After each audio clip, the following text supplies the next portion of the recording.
Good morning. My name is Jeremy. I'm not a doctor. I'm not a health professional. I talk about anxiety disorder based on my psychology background and my cognitive behavior therapy certificate from CBT Australia. Okay? Ano ibig sabihin ng sinabi ko na yun? Ako po ay hindi talaga practicing psychologist kasi ako'y walang lisensya sa Pilipinas. Pero ang background ko ay graduate ako ng BS Psychology at ako ay may certificate ng Cognitive Behavior Therapy. Nag-aral ako mismo sa Australia. Kung sa ibang bansa ako, pwede ako mag-practice. Sa Pilipinas, hindi. Ganun lang yun kasimple. But the knowledge is based on ideally science in my own experience at kung paano ko minamanage at kung paano ko inaral over the years yung anxiety disorder. Okay? So, ang CBT or Cognitive Behavior Therapy ay evidence-based therapy na ginagamit sa mga iba't ibang mental condition. Ang CBT ay naniniwala na kapag mali ang nasa isip, may epekto sa katawan. Mali or kung ano man yung nasa isip. No? Kung mag-iisip ka ng masaya, may epekto siya sa katawan, no? Magiging masaya. Pag nag-isip ka ng nakakatakot, then may epekto siya sa katawan. May mga pagtibok ng puso, no? Yung nervyos, kaba, yung takot, no? Kapag nag-isip ka ng something na nakakakilig, kikiligin ka, sarap ng feeling, di ba? Kapag nag-isip ka ng something exciting, like say for example, mag-birthday ka at magkakaroon ka ng malaking celebration, excited ka, so it affects the body kahit hindi pa nangyayari yung mga bagay-bagay na yun. So si CBT, kadalasan kasi mali yung nasa isip ng tao. Like sinasabi niya sa sarili niya may cancer siya, may sakit siya, kasi nga naman may nararamdaman siya sa katawan niya. Okay? Pero not necessarily, no? Ang CBT also tinitingnan din yung mga physical na nangyayari sa katawan kasi may epekto rin siya sa pag-iisip. So ang katawan, for example, masakit ipin mo. Pag masakit ipin mo, di nasa physical 'yun, di ba? Kung masakit ipin mo, usually pakiramdam, di ba? It follows yung pakiramdam, para kang pagod, may discomfort, ano yung pakiramdam mo, malungkot ka, wala kang gana sa buhay kasi masakit ipin mo. Naintindihan niyo yung physical na nangyayari sa katawan, it affects the brain. Kaya naman kung kayo ay nag-exercise at kayo ay naaarawan, lalo na yung araw sa umaga, no? Yung araw sa umaga, yung araw mula sa how do you say that? Sunrise, no? Mula sa sunrise, siguro hanggang mga alas 8, maganda yung araw na yan sa katawan. So, pag nag-exercise ka, kahit kanina, nagising ako ng umaga, medyo parang feeling ko parang pagod ako. Ba't pagod ako? Kasi the past days talagang very stressful yung life ko. Marami ako hinahabol ng mga deliverables, no? Sa trabaho at sa personal na buhay, no? So, normal yun. I-accept. Kanina umaga, nagising ako mga 4:30. Medyo sabi ko parang gusto ko pa matulog.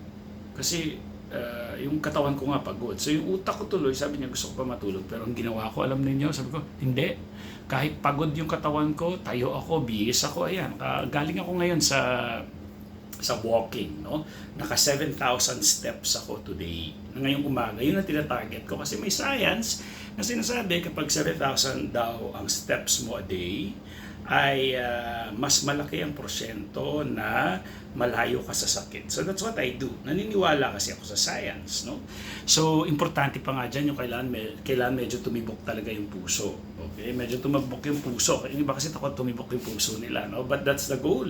Kailangan tumibok yung puso ninyo, no? 7,000 feet. Pero hindi OA. Hindi yung parang OA naman na yung iba, no? Oras, tapos grabe. So ngayon, I feel good. Tingnan nyo, napagawa ako ng video na di oras kasi ang dami ko rin nasa isip na gusto kong isabihin sa inyo, no?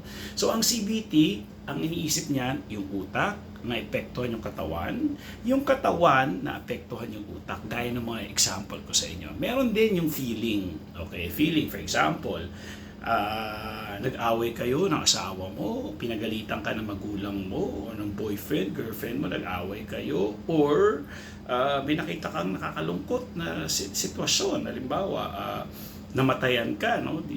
pag namatayan ka, you'll feel sad, no? If you feel sad, ayaw mo na gumalaw. Kaya may mga tao yung sa depression, pag nag-isip sila, sasabihin nila sa sarili nila, wala akong kwentang tao, pabigat na ako sa pamilya ko, habang buhay na ba akong ganito. Kapag ganun yung sinasabi mo sa isip mo, pati yung katawan mo ngayon, titiklop, ayaw mo nang gumalaw, mas gusto mo na lang humiga. Naintindihan ninyo? So, may epekto yung feeling, may epekto yung tatlong yon, yung pag-iisip, yung katawan mo, at yung feeling mo. Yung tatlong yan. So, ang CBT inaayos yung maling pag-iisip, yung maling behavior, at yung feelings, no, na pag-accept actually, para hindi maapektuhan itong dalawang to, yung physical at yung brain. Well, physical din naman yung brain. I mean yung mental mo at saka yung physiological mo. Psychological mo at saka physiological mo. Naintindihan?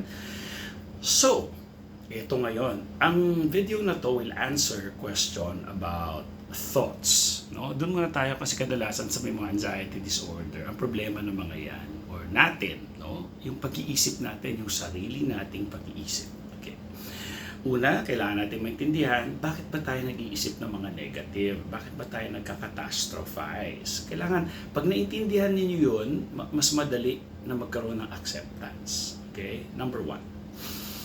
Bakit tayo nagka-catastrophize? Bakit tayo what if may cancer ako? What if hindi na ako gumaling? What if mabaliw ako? What if? Okay? What if pumalpak ako in general sa buhay, no? Lahat yan ay survival. Survival. Ibig sabihin, ayaw natin mamatay. Yun ang pinaka-summary. Bottom line. Kailangan mabuhay tayo ng forever. Yan ang gustong gawin ng katawan sa atin. Kaya naman,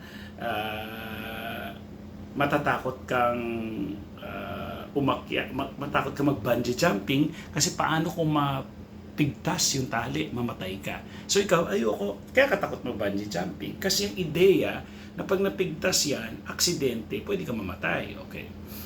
Bakit? O ngayon, extreme yon. Ngayon sa opisina, kinakabahan ka ngayon, no? Grabe nervyos mo kasi magpe-present ka o kakausapin mo yung boss mo. Bottom line pa rin noon, it's death. No, it's danger. Kasi ganito, baka mawalan ako ng trabaho. Pag nawalan ka ng trabaho, mahirapan ka na sa buhay, di ba? Pag nahirapan ka sa buhay, paano na yung ospital mo? Paano na yung pera na kakailanganin mo kapag sakaling may nangyari sa iyo? Pag nagutom ka, ang gutom. Pag nagutom ka, iniisip ng katawan mo, mamatay ka. Pag nagutom ka, kaya kakain ka.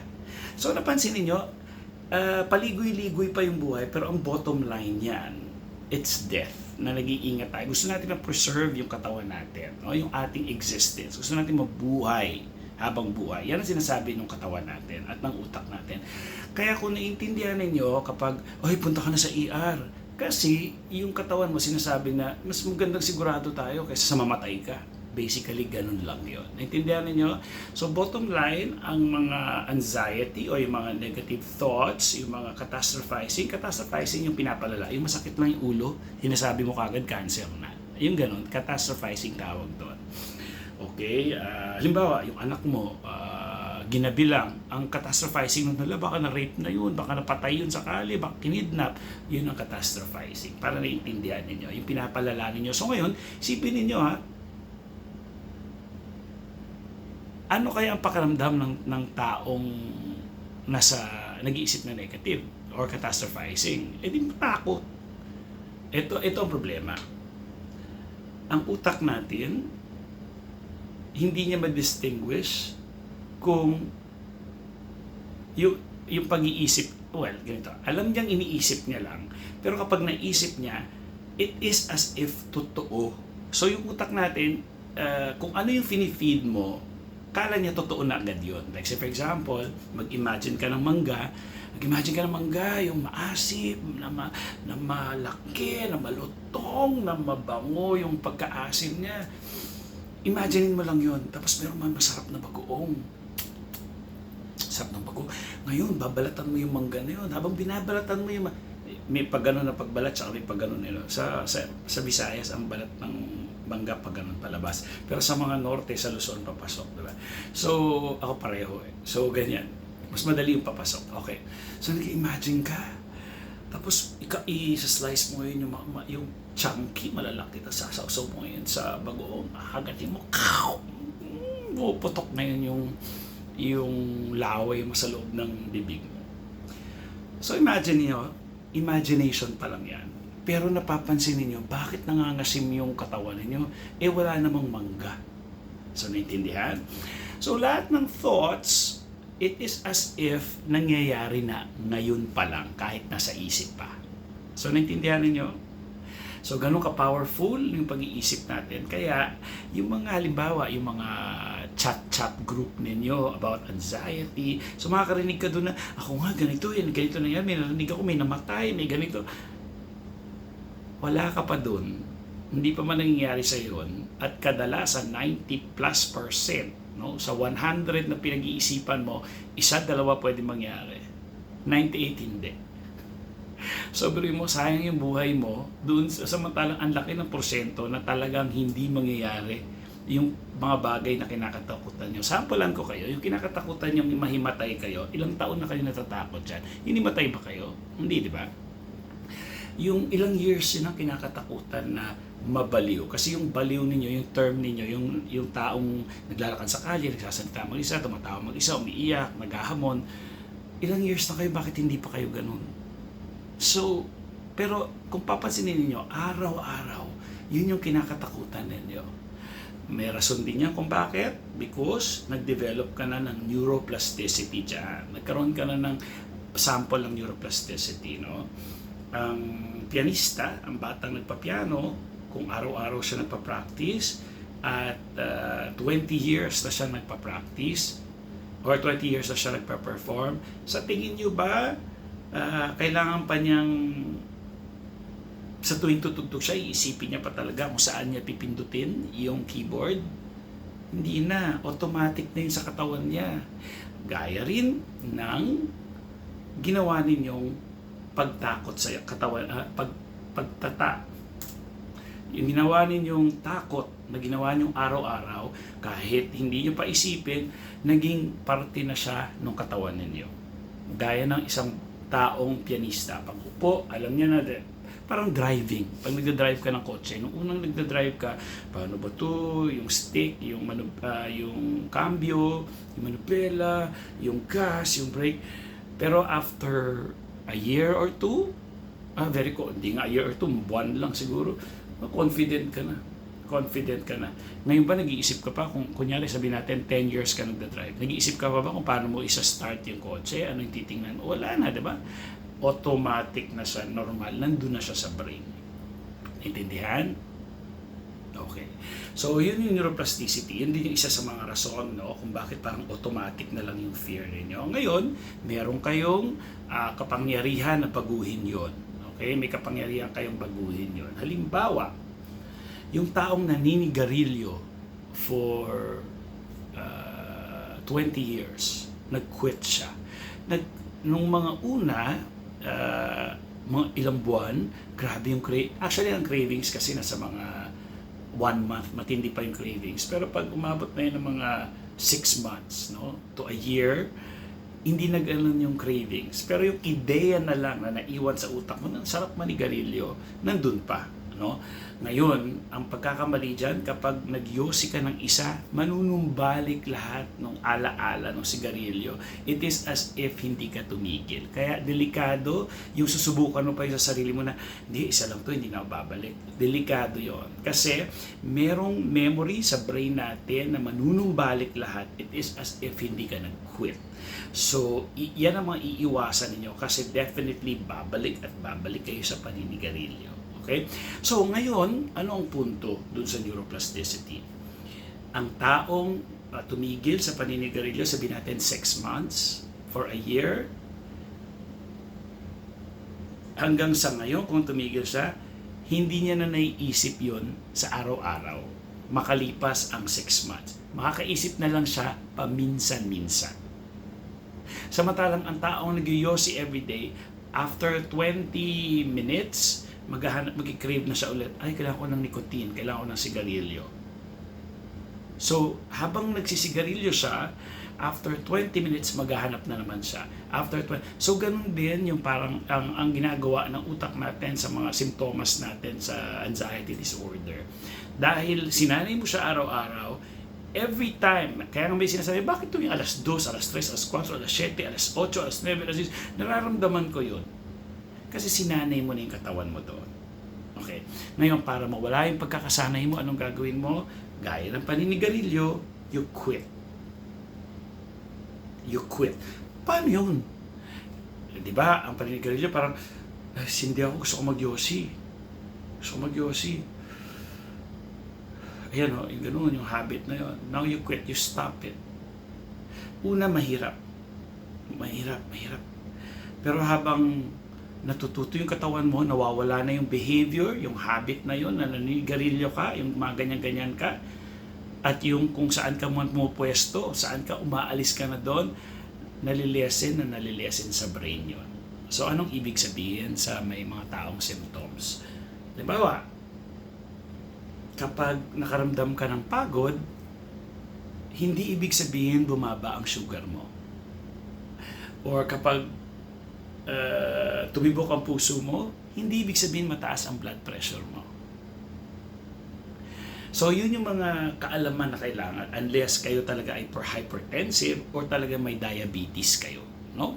So, importante dito ang role ng doktor. Kung kayo, kaya niyan. Tuwing nakaramdam siya ng down, feeling niya mababa sugar niya. Tinanong ko sa diabetic ka ba? Hindi po.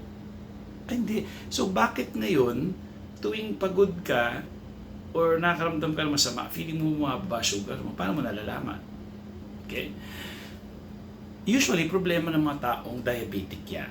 Yung talagang may issue sila kapag nagda-drop yung sugar niya. Sa mga tao, talagang sa mga walang diabetes, pwede natin talagang maramdaman yan. But that only happens kapag, for example sa akin, nangyari lang yan pag kumain ako sa umaga ng pancake tsaka kape. Kunyari kumain, breakfast ko yun na alas 7, kasi mali yun, ayoko yun dapat di ko yun. Pero minsan nagkikrave ako, aasahan ko yan mga alas 10, mahinginig na yung katawan ko. It is because yung kinain ko na yun, hindi healthy. Well, yung kape healthy, pero yung pancake hindi, no? Yung kape na isang cup sa isang araw, pero yung epekto sa katawan ko. Again, hindi lahat tayo pare-pareho, no? Yung epekto ng katawan. Pero hindi ibig sabihin nasa danger ako. Okay? Nasa danger ako. Ang gagawin ko lang, kakain ako ng papaya, o kung ano man yung meron na healthy, kakain ako, magiging okay na ako. Miserable ba ako pag nakaramdam na ako ng ganon? Hindi. Gaya ng GERD. Ito, kadalasan sa inyo, no? Problema ninyo. Kapag may GERD na kayo, kapag masakit dibdib, or may hangin, kung ano mga pinagsasabi niyo, yung interpretation niyo, yung mga languages na ginagamit niyo, yung mga words niyo, may hangin ako, na may ganito, na parang, yung mismong paggamit yung mismo ng mga words na nakakatakot, na hindi naman totoo, na hindi naman ginawa nyo lang, no? Nilikha nyo lang para matakot kayo. Pero hindi, walang ganun. I mean, yung hangin parang gusto lumabas sa katawan ko, yung mga ganung-ganung interpretation, nangyayari lang ho talaga yan. No? Didighay ka o ano, hindi yun delikado, hindi siya yung big deal na ginagawa niyong big deal. Halimbawa, yung paghinga, binabantayan niya na yung paghinga niya. Parang ganun yung lalamunan ko, parang hirap huminga, but parang kung ano-ano mga interpretasyon nilalagay niya doon sa paghinga. Samantalang, lahat ng tao humihinga. Walang issue yung mga tao sa paghinga, pero siya, dami niyang issue. Anong rason nun? Teka lang, iniisip ko baka lumalayo ako sa usapan natin. Ha? Sige, kakabit ko pa mamaya. Kasi napunta tayo sa paghinga. No? Alam ko maraming nagkakaproblema dyan sa paghinga. Ganito lang kasimple yan, gaya ng mga sinabi ko sa video. Imagine, ngayon ito yung experiment natin. Sige. Jeremy, sabihin ko sa sarili ko, pakiramdaman mo nga yung bandana sa ulo mo. O yung headband na yan sa ulo mo. Ano nangyayari? Anong pakiramdam dyan ngayon sa loob? Well, yung bandana ko, mahigpit, nararamdaman ko talaga, yung ulo ko parang sinasakal niya, okay? Basa yung bandana ko kasi galing ako sa exercise, so nararamdaman ko siya. Ano pa nararamdaman ko sa bandana ko? Makinis sa balat ko. So wala siyang pain except for kinoconstrict niya yung ulo ko. Kasi syempre, garterize siya eh. Ano pang nararamdaman ko? Well, sa likod, nararamdaman ko yung garter niya dito, pero dito wala. So kung mapapansin ninyo, kanina, hindi ko napapansin yung bandana ko. Pero dahil consciously, nag-effort ako pakiramdaman yung bawat anggulo ng aking bandana, ang dami ko nang nasabi. So ngayon, tingnan nyo, yung taong humihinga, nanay nyo, tatay nyo, o mga anak ninyo, nakita nyo, wala siyang pakialam dun sa kanyang paghinga. Pero nakapansin nyo, huminga lang siya. Pero bakit tayo, hirap ako huminga, parang hindi ko maabot ng mga kung ano, ang daming drama. It is because ang focus ninyo nandun sa inyong paghinga. Ganun pa, baka tumigil ako sa paghinga. Sabi ko sa kanya, sige, subukan nating tumigil sa paghinga ng 1 oras. Tawa siya. Pwede, hindi ko naman kaya yun. Exactly. Kasi yung katawan mo, hihinga at hihinga. Wala kang magagawa. So yung mga hindi nag-iisip, no? So ito yung makakatulong sa inyo. I hope that's clear to you. Okay? Sana tayo napunta. Yung CBT, in-explain ko yung mga rason bakit natatakot yung neuroplasticity, gaya nung sa pag-yosi, para matigil, babaguhin natin yung behavior. Isulat ninyo, ganito ang gagawin sa araw-araw. Kuha kayo ng journal, bili kayo ng notebook, or sa cellphone, pwede rin. Para mas gusto ko sinusulat. Mas maganda sa notebook. Gusto ko kasi yung aksyon na nagsusulat ka talaga at nag-iisip ka. Yun yung gusto kong mangyari sa inyo. Okay? So, bili ka ng notebook, journal ka. Sulat mo, anong oras ka nagising? At ano yung ginawa mo? Gusto ko magsusulat ka oras-oras. Kunyari, nagising ka ng alas 7. Nagising alas 7. Ang ginawa ko, nag-cellphone lang ako hanggang alas 8. Alas 8, tumayo ako, punta ako sa kusina, nagluto ako. Pagkaluto ko, umupo ako sa lamesa, nag-cellphone ako. Tumingin ako ng mga anxiety disorder na YouTube or nag-chat ako sa aking anxiety group. So gusto ko isulat nyo lahat yan kasi kadalasan nandoon sa inyong routine ang problema. Na ang solusyon pala, imbis na mag-ruminate ka, rumination is yung nakatuto ka lang sa simptomas mo. Yung rumination, nag-iisip ka na, ito yung nararamdaman ko, ganito, paano kung ganito, ganito. Rumination. So, binibigyan mo talaga ng oras ang inyong anxiety na nagsosolidify sa brain nyo at hindi mawawala. Gaya ng paninigarilyo, bawat 20 minutes gusto niya manigarilyo. Kasi addicted siya doon sa kanyang behavior na yon. Ngayon, kung mababago mo yan, for example, kunyari, buong araw, nakita mo na, ito yung time na nag-iisip ako ng nakatakot, ito yung nag-YouTube ako about anxiety, ito yung pinapakaramdaman ko yung katawan ko, ito. Ngayon, kailangan i-break yung behavior na yon. Tuwing pupunta ako ng grocery, sa bahay pala ako, ninenervyos na ako, no? Bakit? Kasi nagkakaroon ka ng time doon na paano kung himatayin ako sa grocery, paano? Okay? Pero bago kayo pumunta doon, dapat maalam na kayo. Naintindihan niyo na kung ano yung anxiety symptoms at ano yung disorder. Is it dangerous o hindi? Pero ang dami ko ng video na naipaliwanag ko kung ano yun. So gagawin nyo, i-break nyo, tuwing alas 7 pala, sayang yung oras ko na 1 oras para lang search about anxiety at nervyos. Actually, makatulong kung talagang yung pinapanood ninyo ay nakakatulong. Pero alam mo, yung pinapanood nyo lang yung mga, namatay siya sa ganito, namatay sa ganito. Hindi yun nakakatulong. No? Hindi nakakatulong yun. At hindi nyo pansin, bakit hindi pa nangyayari sa yun? Kasi ang tanong, mangyayari ba sa yun? Okay? Ilang porsyento? Sa buong tao na kilala mo, bakit isang beses lang nangyari yun? Doon lang sa tao na yun. Diba? Yun ang ebidensya. So, kailangan may evidences tayo. So, ano gagawin? So, imbis na humilata ka ng 1 oras pa para mag-cellphone, kahit ano yung nararamdaman mo, tumayo ka, lumabas ka, maglakad ka ng 7,000 feet. 7,000 steps. Ang gagawin mo, pwede ka mag-start ng 3,000 steps lang. 3,000 steps. Ano yung sabihin na 3,000 steps? Well, kasi ako may relo ko eh. Marami ng murang ganun, no? Yung mga nagbibilang ng steps, yung mga smartwatches. Or, siguro, sa kilometro mo gawin. Unang araw, 2 kilometro. Pangatlong araw, sa susunod na linggo, gusto mo 2 kilometro ka muna for the first week. Susunod na linggo, 3 kilometro, 4 na kilometro, 10 kilometers. Bahala ka, pwedeng every week nagbabago ka kung ilang kilometro para nag-a-adjust din yung katawan ninyo. So, una, tapos mag-feel good ka pa. So, buong araw, parang yung anxiety mo na dapat doon ka nag-iisip, nag-iiba na ngayon. Kasi you feel good eh. Pag you feel good, medyo malayo yung anxiety na thoughts kasi you feel good. Okay? So, yun yung mga gagawin. Now, also, kailangan nyo lang maintindihan, na kung mapapansin ninyo, bakit may mga tao na, halimbawa ito, i-example nyo na lang sa sarili nyo kung saan kayo magpo-fall. Bakit may mga tao takot sa aso? Bakit may mga tao hindi takot sa aso at nag-i-enjoy pa? Ay, cute-cute, pahawak, papit ng aso.